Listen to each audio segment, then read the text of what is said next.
It's interesting you mentioned financial planning, because one of the areas we've been able to work and support with financial planning is financial planners talk to business owners, and they want to put together the plan for the business owner. And the Yeah. business owner says, right, well, I'm going to sell my business in 3-5 years time, and I'm going to sell it for 5 mil. And, that's the goal. The financial planner would say to us, well, historically, we'd just write that number down. Yep. Now what we're doing is we're saying to the business owner, how do you know it's worth 5 mil? What's it worth today? What makes you think that you're going to get 5 mil for it?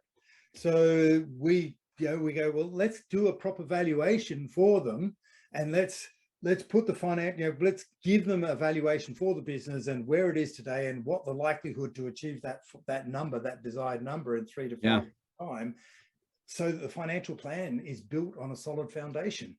And it gives them a lot more comfort that they're doing a diligent job for their client, and it gives a business owner a whole lot more comfort that the financial plan is robust.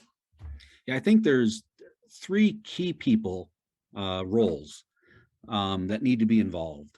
You need a wealth manager, a tax pro, and a tax attorney,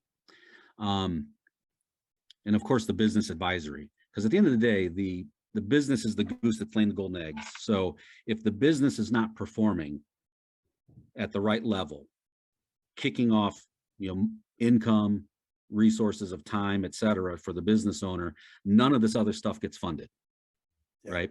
There's no money to give the financial advisor. There's no desire to spend, lots of, money on tax planning, et cetera, because it's just not enough water in the river. So the first thing that has to happen is we have to get the business doing what it's supposed to do, but in the way that's valuable, not just revenue for revenue's sake, income for income's sake, but in a way that is actually creating value for the business owner. In lockstep with that, we need to be collaborating with the right wealth manager, the right tax professional, and the right tax attorney, because in the States, at least, I don't know about the rules in other places, that there is a different playbook or set of playbooks available for successful entrepreneurs than are available for people who are just successful employees who work for somebody else. So as a quick example, in the United States, our retirement plan is called a 401k if you work for somebody. And if you are over 50 years old, you can put, I think it's 25 or 30 grand, something like that, is the max contribution that you could put into your retirement account.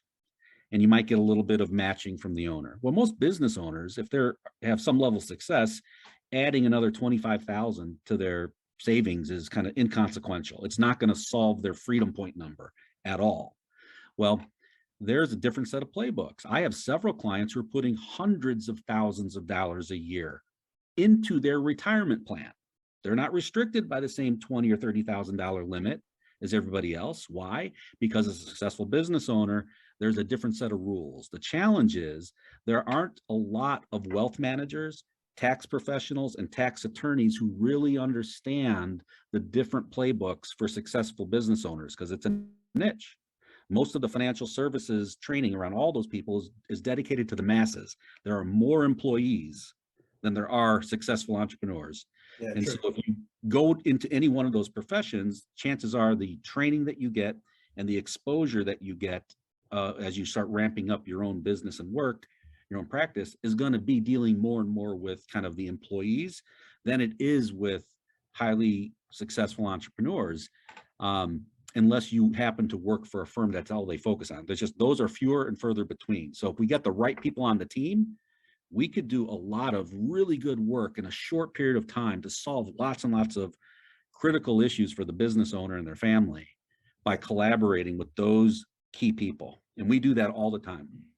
And I know, talking to these other advisors, they go, look, the sooner we get involved in the process, we can save the client a lot of money in tax and unexpected fees. The sooner we get involved, the better. And working with the right advisors, we can have a massive impact on the actual valuation or deal eventually achieved. So money spent up front, it saves and generates a whole lot down the track is what we know. Well, and I'll give a plug to your platform, the Capitalize platform. It's like so finding the right advisors is kind of the first step, but then getting them to collaborate in an effective manner is the next step. So what ends up happening more often than not is they don't have the right advisors. But if they do, then the next level is they're just having siloed conversations with each of those advisors in a reactive mode. They're not doing it in a collaborative, integrated, organized way.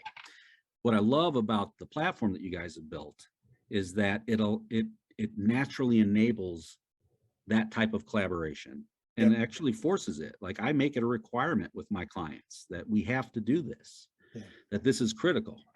And clients love it. Business owners love it when Yeah.